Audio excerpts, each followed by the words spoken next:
마태복음 22장 37절부터 40절까지 말씀을 다 함께 봉독하시겠습니다. 예수께서 이르시되 내 마음을 다하고 목숨을 다하고 뜻을 다하여 주 너의 하나님을 사랑하라 하셨으니 이것이 크고 첫째 되는 계명이요 둘째도 그와 같으니 내 이웃을 내 자신같이 사랑하라 하셨으니 이 두 계명이 온 율법과 선지자의 강령이니라. 아멘. 저는 오늘 함께 봉독한 마태복음 27장 37절부터 40절까지의 말씀을 근거로 해서 은혜에 대한 응답, 이웃사랑이라는 제목으로 함께 은혜를 나누도록 하겠습니다. 함께 읽은 마태복음 22장에는요, 이 바리새인과 사두개인 그리고 율법사가 예수님을 찾아가서 질문하는 내용을 기록하고 있습니다. 여러분, 이들은 왜 예수님께 나아갔던 것일까요? 그리고 어떤 질문을 했던 것일까요? 먼저 바리새인이 예수님을 찾아가 이야기를 합니다. 예수님, 가이사에게 세금을 바치는 것이 옳습니까? 그러자 예수님께서요, 이 데나리온 하나를 보여주시면서 이 말씀을 하십니다. 이 동전에 기록되어 있는 형상과 글이 누구의 것이냐? 그러자 가이사의 것입니다 라고 대답을 합니다.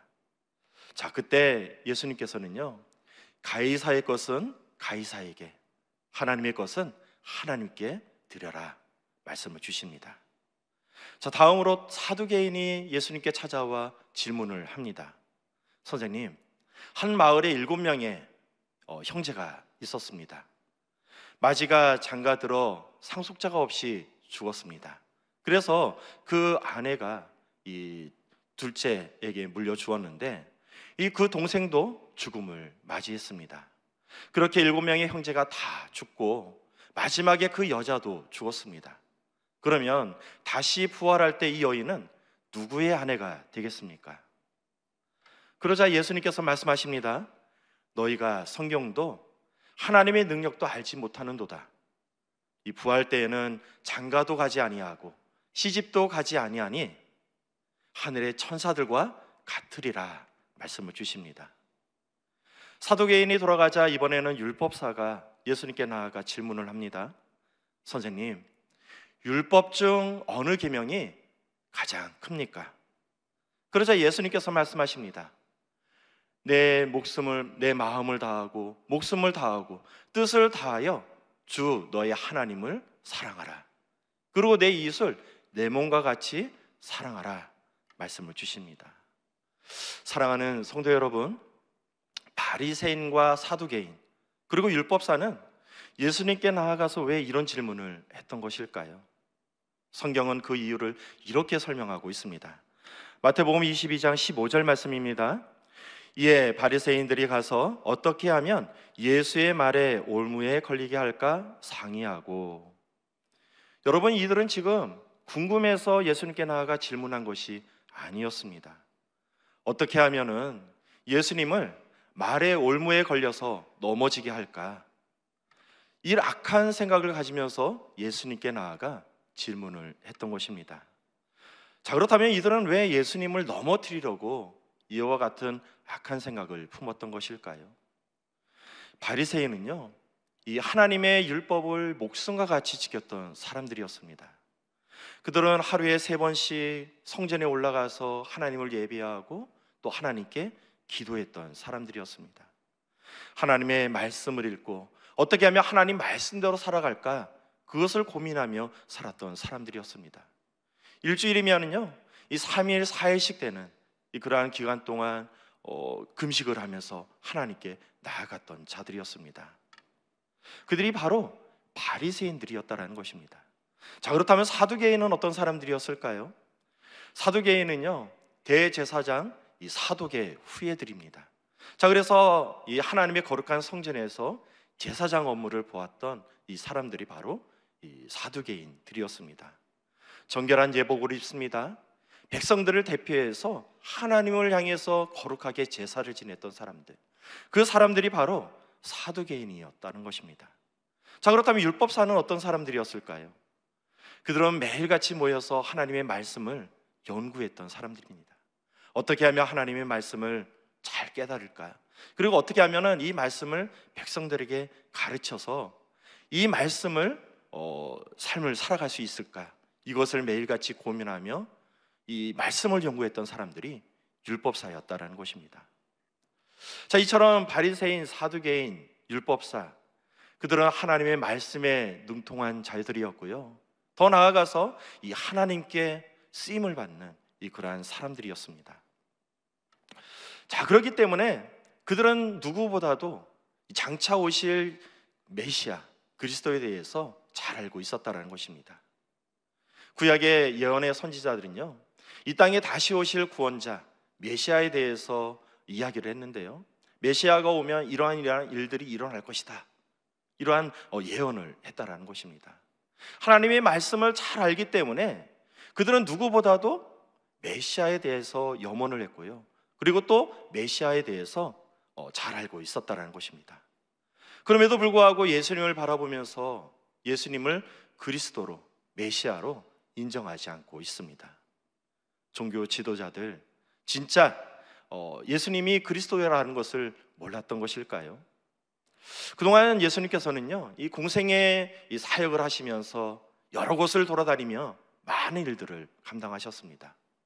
큰 기적과 이사를 베풀어 주셨습니다. 많은 사람들이요, 그러한 기적과 이사를 베풀어 주는 예수님을 바라보면서 야, 저분이야말로 메시아다, 그리스도인이다, 그리스도라는 것을 인정하게 됩니다. 요한복음 4장 29절 말씀입니다. 내가 행한 모든 일을 내게 말한 사람을 와서 보라, 이는 그리스도가 아니냐 하니. 말씀에 무지했던 백성들조차도요, 예수님께서 행하셨던 그 기적을 바라보면서 저분이야말로 그리스도다 인정을 하고 있습니다. 자, 그렇다면 종교 지도자들 예수님을 바라보면서 혹시 저분이 진짜 메시아가 아닌가, 이러한 고민쯤은 해봐야 되는 것 아닐까요? 자, 그런데 이 종교 지도자들은요, 묻지도 따지지도 않고 예수님을 부인하고 있습니다. 요한복음 9장 22절 말씀입니다. 그 부모가 이렇게 말한 것은 이미 유대인들이 누구든지 예수를 그리스도로 시인하는 자는 출교하기로 결의하였으므로 그들을 무서워함이로라. 도대체 종교 지도자들은 왜 예수님을 알아보지도 않고 부인하고 있는 것일까요? 그것은 바로 그들의 위선과 탐욕에 눈이 멀어서 예수님을 부인한 것입니다. 예수님께서 말씀하십니다. 마태복음 23장 23절 말씀입니다. 화 있으신저 외식하는 서기관들과 바리새인들이여, 너희가 박하와 회양과 근처에 11조는 들이되 율법에 더 중한 바 정의와 긍휼과 믿음은 버렸도다. 그러나 이것도 행하고 저것도 버리지 말아야 할지니라. 아멘. 겉으로는 존경받는 종교 지도자들이었습니다. 누구보다도 하나님의 말씀을 잘 알고 하나님 말씀대로 살겠다, 경건한 삶을 살아갔던 사람들이었습니다. 그런데요, 지금 저들은 사탄 마귀의 하수인이 되어서 하나님의 나라를 막고 방해하고 있습니다. 자, 그래서 성경은 말씀하고 있습니다. 고린도전서 10장 12절 말씀입니다. 그런즉 선줄로 생각하는 자는 넘어질까 조심하라. 베드로전서 5장 8절부터 9절까지의 말씀입니다.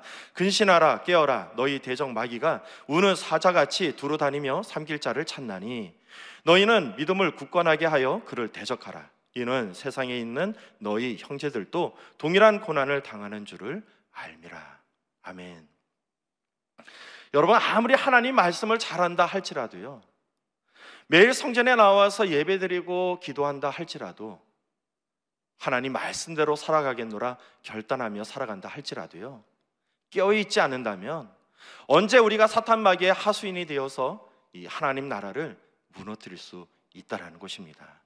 그러므로 매일같이 깨어 기도하는 저와 여러분 되시기를 주님의 이름으로 축복드리겠습니다. 자, 그렇다면 우리는 어떻게 해야지 이 사탄 마귀의 이 꿰매 넘어가지 않고 하나님께 쓰임받는 인생을 살아갈 수 있는 것일까요? 첫 번째 살펴볼 말씀입니다. 본질을 먼저 살펴야 합니다. 한 율법사가 예수님께 나아가 질문을 합니다. 선생님, 율법 중 어느 계명이 큽니까? 율법사는 왜 이런 질문을 했던 것일까요? 앞서 말씀드렸듯이 율법사는 지금 예수님을 시험하기 위해서 이런 질문을 했다라는 것입니다. 우리 마태복음 22장 35절 말씀입니다. 그 중에 한 율법사가 예수를 시험하여 묻되, 자, 여기서 시험하다라는 뜻은요, 이 헬라어로 페이라존이라는 뜻을 가지고 있습니다. 이 페이라존은 언제 쓰느냐 하면은요, 다른 사람의 생각을 알아내서 음해하려고 할 때 이 상황에서 사용하는 단어입니다. 즉, 이 율법사가 예수님께 질문을 했다라는 것은요, 그 예수님의 생각을 알아내서 그 생각을 올무로 잡아서 음해하기 위해서 이런 질문을 했다라는 것입니다. 사랑하는 성도 여러분, 율법 중 어느 계명이 큽니까? 도대체 이 질문이 어떻게 예수님을 음해하는 질문이 될 수 있는 것일까요? 오늘날 경건한 유대인들은요, 안식일을 아주 철저하게 지킵니다. 그래서 유대인들은요, 안식일이 되면은 일을 하지 않습니다. 자, 그렇다면 여러분, 일이란 어떤 것을 말하는 것일까요? 직장에 가서 일하는 거 너무나도 쉽습니다. 밭에 가서 일하는 거 너무나도 쉽습니다. 자, 그런데요, 만약에 요 앞에 바위가 하나가 있습니다. 무거운 돌이 하나가 있습니다. 자, 그런데 이 돌을 가지고 옆으로 옮겼으면 이것이 일이 되는 것일까요? 조금 더 들어가 보겠습니다. 그 앞에 조그만 조약들이 있습니다. 자, 이 돌을 옮겨 놓으면 일이 되는 것일까요? 자, 여기에 볼펜이 하나가 있습니다. 이 볼펜을 가지고 여기로 옮겨 놓으면 일이 되는 것일까요? 제가 지금 나가야 되는 상황에 있습니다. 자, 그래서 제가 모란까지 걸어갔습니다. 자, 그럼 이것은 일일까요? 정자역까지 걸어갔습니다. 자, 그러면 그것은 일일까요? 아니면은 저희 야외 주차장까지 걸어갔습니다. 그럼 그것이 일이 되는 것일까요? 아무리 하나님 말씀을 지키고 싶다고 할지라도요, 일에 대한 정확한 규명이 없다 보니까 어떻게 될까요? 지킬 수가 없었다라는 것입니다. 자, 그래서 성경의 말씀에 능통했던 율법사들은요, 한 자리에 모여가지고 이 하나님의 말씀을 연구하기 시작을 했습니다. 어떻게 하면은 하나님 말씀을 잘 따를 수 있을까? 자, 이렇게 계명을 하나하나 만들어 놓은 곳이 몇 개가 됐냐면은 613개나 되었다고 말씀하고 있습니다.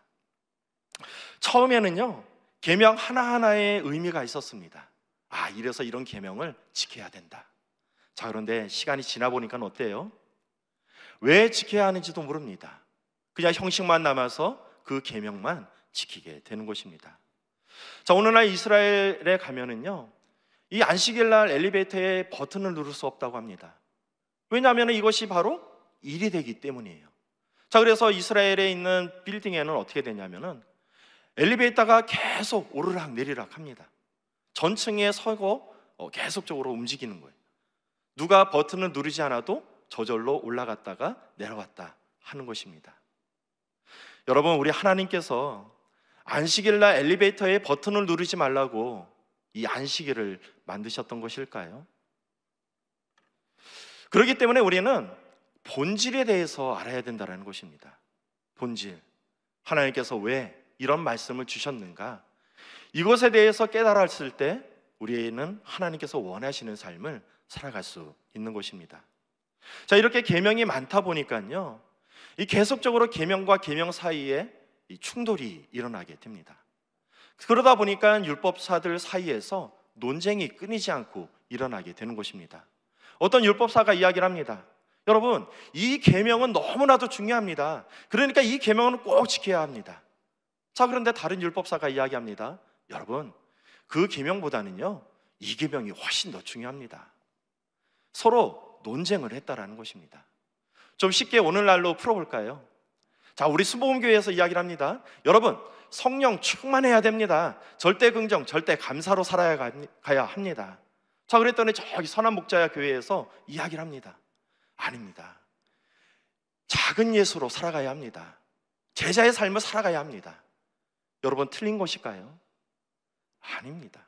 어떤 관점에서 바라보느냐에 따라서 중요도가 서로 달라지게 된다는 것입니다. 어떤 관점, 어떤 입장에서 바라보느냐에 따라서 때로는 이 계명이 클 수도 있고 저 계명이 클 수도 있다라는 것입니다. 자, 이런 배경 속에서 율법사가 예수님께 나아가 질문을 하는 것입니다. 선생님, 율법 중 어느 계명이 더 큽니까? 여러분, 만약에 예수님께서요 그 계명 613개의 계명 중에 한 계명을 딱 집어서 여러분, 이 계명이 큽니다라고 이야기를 하면 어떻게 될까요? 그러면 만약에 이 다른 주장을 했던 사람들이요 아마 그것을 가지고 올무를 잡아서 끝까지 물고 늘어지면서 이야기를 할 것 같습니다. 이런 복잡한 이해관계 속에서요 예수님은 613개의 계명 중 어느 계명이 크다 콕 집어서 이야기했던 것이 아니라 율법의 근원, 본질에 대해서 이야기를 하셨다라는 것입니다. 마태복음 22장 37절부터 40절까지 말씀입니다. 예수께서 이르시되 내 마음을 다하고 목숨을 다하고 뜻을 다하여 주 너의 하나님을 사랑하라 하셨으니 이것이 크고 첫째 되는 계명이요 둘째도 그와 같으니 내 이웃을 내 자신과 같이 사랑하라 하셨으니 이 두 계명이 온 율법과 선지자의 강령이니라. 아멘. 예수님께서는요 어느 계명이 더 크다 말씀하지 않으셨습니다. 그 대신 율법이 왜 만들어졌는지 그 뿌리에 대해서 말씀해 주신 것입니다. 율법이 만들어진 이유, 그것은 무엇일까요?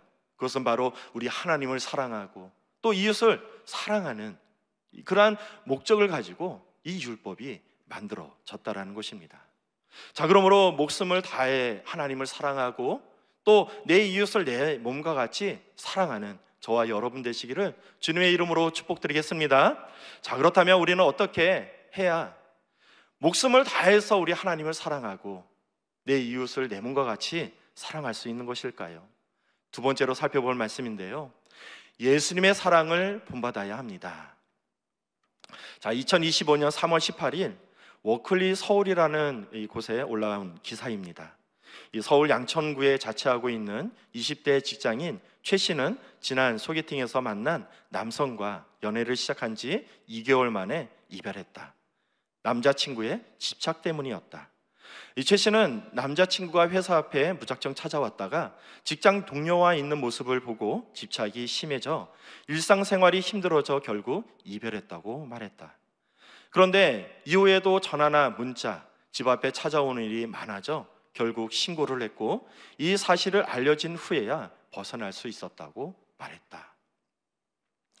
여러분, 현대 사회에서 스토킹 범죄는요 매년 10,000건 이상이 접수된다고 합니다. 이 사람들은 왜 스토킹을 하는 것일까요? 그것은 바로 왜곡된 사랑을 하기 때문입니다. 스토킹하는 사람들 대부분은요 자신은 진실한 사랑을 하고 있다 생각합니다. 그렇기 때문에 이 자신의 정당성을 이야기를 합니다. 사랑했기 때문에 관심을 가졌고 사랑했기 때문에 연락했고 사랑하기 때문에 만났는데 그것이 무엇이 문제인가 이야기를 하는 것입니다. 사랑하는 성도 여러분, 한쪽으로 치우친 사랑은요 사랑이라 말할 수 없는 것입니다. 그러므로 우리는 진정한 사랑이 어떤 사랑인지 그것을 깨달아야 하는 것입니다. 예수님께서 십자가에 달려 돌아가시기 전날 밤 제자들과 함께 만찬을 즐기셨습니다. 그리고 식사를 마치고 나서 예수님께서 대야에 물을 뜨고 오셔가지고 이 제자들의 발을 씻겨주시면서 말씀하십니다. 요한복음 13장 34절부터 35절까지 말씀입니다. 새 계명을 너희에게 주노니 서로 사랑하라. 내가 너희를 사랑한 것 같이 너희도 서로 사랑하라. 너희가 서로 사랑하면 이로써 모든 사람이 너희가 내 제자인 줄을 알리라. 아멘. 여러분, 제자라는 어떤 사람들을 이야기하는 걸까요? 제자는요 스승의 말을 잘 따르는 사람을 제자라고 이야기하는 것입니다. 자, 그렇기 때문에 우리가 예수님의 제자가 되기 위해서는요 예수님께서 말씀하신 것을 잘 따라야 하는 것입니다. 예수님께서 제자들에게 말씀하십니다. 내가 너희를 사랑한 것 같이 너희도 서로 사랑하라. 자, 그렇다면 예수님께서는 어떤 사랑을 하셨길래 그 사랑을 베풀라 말씀을 주시는 것일까요? 여러분, 성경에는 이 사랑에도 크기가 있다라고 이야기를 합니다. 여러분, 가장 큰 사랑은 어떤 사랑일까요? 요한복음 15장 13절에 나오는 이야기인데요. 우리 함께 한 목소리로 합독하시겠습니다. 이 사람이 친구를 위하여 자기 목숨을 버리면 이보다 더 큰 사랑이 없나니. 친구를 위해서 목숨을 버리는 사랑, 그 사랑이야말로 가장 크다고 예수님께서 말씀하고 있습니다. 여러분, 얼마나 사랑하면은 친구를 위해서 목숨을 버릴 수 있을까요? 자, 그렇기 때문에 친구를 위해서 목숨을 버릴 수 있는 사랑, 그 사랑을 가장 큰 사랑이라 말씀하고 있는 것입니다. 자, 그런데 이 사랑을 실천하신 분이 있습니다. 그분은 다름 아닌 예수 그리스도이십니다. 예수님은 당신이 이 땅에 오신 이유를 이와 같이 설명하고 있는데요. 우리 마태복음 20장 28절 말씀입니다. 인자가 온 것은 섬김을 받으려 함이 아니라 도리어 섬기려 하고 자기 목숨을 많은 사람의 대속물로 주려 함이라. 아멘. 사람들은요, 살기 위해서 태어납니다. 그래서 어떻게 하면 잘 살까 매일같이 노력하며 살아갑니다.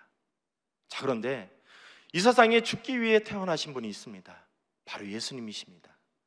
그래서 죽음을 완성하기 위해서 예수님께서는 죽음을 완성하기 위해 사셨습니다. 예수님은 하나님이십니다. 하늘 보좌에 앉으셔서 이 세상을 통치하시면 되었습니다. 자, 그런데요, 우리를 살리기 위해서, 우리를 구원하시기 위해서 육신의 몸으로 이 땅에 오셨다라는 것입니다. 그리고 십자가의 모진 고통을 다 짊어지시고 죽음을 완성하셨습니다.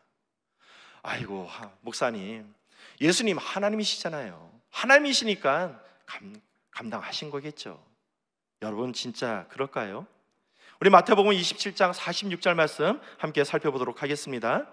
제 9시쯤 되어 예수께서 크게 소리질러 이르시되 엘리 엘리 라마 사박다니 하시니 이는 곧 나의 하나님 나의 하나님 어찌하여 나를 버리셨나이까 하는 뜻이니라.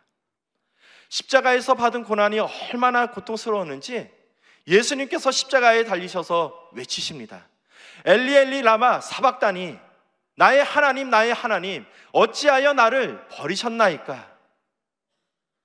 여러분, 우리 하나님은요, 완전한 하나님이시며 완전한 사람이셨습니다. 즉 완전한 인간으로서 그 죽음의 그 고통을 다 감내하셨다라는 것입니다. 예수님께서 이 고통이 얼마나 힘들고 어려운지 예수님께서 잘 하셨습니다. 자, 그래서 십자가에 달리기 전날 겟세마네 동산에 올라가서 예수님께서 땀이 핏방울이 되도록 부르짖어 기도합니다. 하나님, 할 수만 있다면 이 잔을 내게서 옮겨 주시옵소서. 하지만 나의 원대로 마시고 하나님의 뜻대로 하여 주시옵소서. 예수님께서는 어떤 고통을 당하실 것이라는 것을 다 아시면서도 그 죽음을 완성하기 위해서 십자가에 달려 죽으셨던 것입니다. 오늘 그런 예수님께서 두 가지 사랑에 대해서 말씀하고 계십니다. 너는 내 마음을 다하고 목숨을 다하고 뜻을 다하여 주 너의 하나님을 사랑하라. 그리고 내 이웃을 내 몸과 같이 사랑하라. 언제나 이 말씀을 마음에 새기며 삶을 살아가는 저와 여러분 되시기를 주님의 이름으로 축복드리겠습니다. 그리고 목숨을 다해서 하나님을 사랑하고 또 내 이웃을 내 몸과 같이 사랑하는 저와 여러분 되시기를 주님의 이름으로 축복드리겠습니다. 기도하시겠습니다. 전능하신 아버지 하나님, 너무나도 감사드립니다. 우리 예수님의 은혜로 우리가 구원을 받고 이처럼 하나님의 자녀가 되었습니다. 그 대속의 은혜 매일같이 마음에 새기게 도와주시고 그 예수님께서 보여주신 사랑을 실천하며 삶을 살아갈 수 있도록 복을 내려 주시옵소서. 무엇보다 이 나라의 이민족 이 백성을 긍휼히 여겨 주시옵소서. 정치, 경제, 사회, 문화, 외교, 국방 우리 하나님께서 친히 다스리신 귀한 나라가 될 수 있도록 인도하여 주시고 이 나라를 이끌어가는 우리 위정자들, 위로는 하나님을 두려워하는 자들 되게 도와주시고 아래로는 백성을 긍휼히 여기는 자들 되게 도와주셔서 이 나라를 잘 이끌어 나갈 수 있도록 인도하여 주시옵소서. 무엇보다 마지막 시대를 살아가고 있습니다. 이럴 때일수록 우리는 더욱더 깨어있을 수 있도록 인도하여 주시고, 마지막 날 땅끝까지 이르러 복음을 증거하는 귀한 사명을 감당하는 우리가 될 수 있도록 인도하여 주시옵소서. 이 땅 가운데 다시 한번 큰 부흥의 역사가 임하기를 원합니다. 이 땅 가운데 있는 수많은 교회들을 축복하여 주셔서 성령으로 충만케 기름 부어 주시고, 또한 아버지 하나님, 우리 여의도 순복음교회와 여의도 순복음 분당교회를 기억하여 주셔서 마지막 날 쓰임받는 교회가 될 수 있도록 복을 내려 주시옵소서. 우리 교단을 이끌어 가시는 우리 이영원 대표 총회장님, 성령의 충만함을 더하여 주시고 귀한 사역 가운데 기름 부어 주시옵소서. 우리 분당교회를 이끌어 가시는 우리 황선우 담임 목사님, 영육간의 강건함을 더하여 주시고 매일같이 성령 충만하여 우리 교회를 이끌어 가실 수 있도록 인도하여 주시옵소서. 우리 모든 재직들 아버지 하나님 깨어 기도하게 도와주시고, 아버지 하나님의 풍성한 은혜 가운데 쓰임받는 우리 재직들 되게 도와주시옵소서. 오늘도 아버지 하나님 간절한 기도 제목 가지고 나온 우리 성도님들 계십니다. 부르짖어 기도할 때 모든 기도와 간구를 들응답하여 주시고, 귀한 예물을 올려드리는 모든 손길들마다 우리 하나님께서 축복하여 주시옵소서. 모든 기도 우리 구주 예수 그리스도의 이름으로 축복하며 기도리옵나이다. 하늘에 계신 우리 아버지여, 이름이 거룩히 여김을 받으시오며 나라가 임하시오며 뜻이 하늘에서 이루어진 것 같이 땅에서도 이루어지이다. 오늘 우리에게 일용할 양식을 주시옵고, 우리가 우리에게 죄 지은 자를 사하여 준 것 같이 우리의 죄를 사하여 주시옵고, 우리를 시험에 들게 하지 마시옵고 다만 악에서 구하시옵소서. 나라와 권세와 영광이 아버지께 영원히 싸움나이다. 아멘. 귀한 말씀을 허락하신 우리 하나님께 영광의 박수 올려드리겠습니다. 자, 이 시간 우리 함께 기도하는 시간입니다. 나라와 민족을 위해서 함께 기도해 주시고, 우리 여의도 순복음교회와 이영훈 대표 총회장님 귀한 사역을 위해서 함께 기도하도록 하겠습니다. 또 우리 여의도 순복음 분당교회 교회와 우리 황선우 담임 목사님 귀한 사역을 위해서 기도해 주시고요, 우리 교회의 재직들과 또 주의 종들을 위해서 함께 기도해 주시길 부탁드리겠습니다. 그리고 선교지에서 열심히 선교 사역을 감당하고 계시는 우리 선교사님들을 위해서 기도해 주시고요, 오늘은 수요일입니다. 수요 말씀 강해 가운데 우리 하나님께서 함께 해달라고, 또 수요 더 깊은 예배 가운데 우리 하나님께서 함께 하는 예배가 될 수 있도록 함께 해달라고 우리 주여 삼창하시고 뜨겁게 기도하도록 하겠습니다. 주여, 주여, 주여.